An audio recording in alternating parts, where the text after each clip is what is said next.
വളരെ നന്നായിട്ട് ചെയ്തിട്ടുണ്ട്. എല്ലാ ക്യാരക്ടേഴ്സും വളരെ നന്നായിട്ട് പ്രത്യേകിച്ച് മേക്കിംഗ് ആണ് അതിൽ എടുത്തു പറയേണ്ടത്. വളരെ നന്നായിട്ട് ചെയ്തിട്ടുണ്ട്.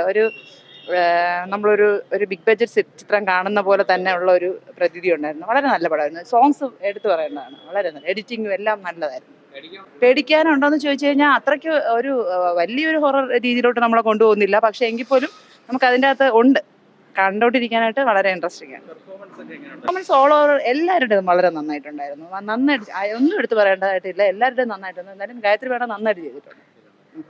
നല്ല പടം പേടിക്കാൻ വേണ്ടിയുള്ള നല്ല പടമാണ്.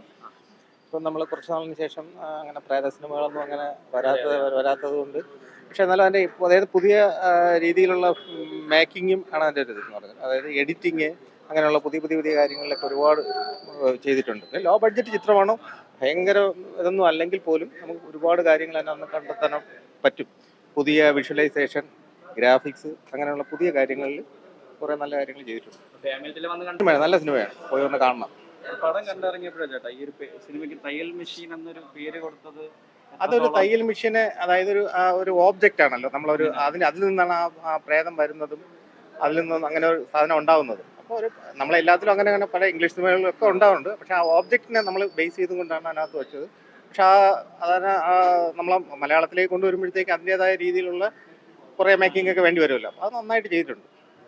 പിന്നെ നമ്മൾ ഗായത്രി മേഡത്തിൻ്റെ വേഷവും പിന്നെ ഇലിയാസിൻ്റെ എല്ലാ വേഷവും നന്നായിട്ട് ഓരോ കഴിവനുസരിച്ച് ചെയ്തിട്ടുണ്ട്.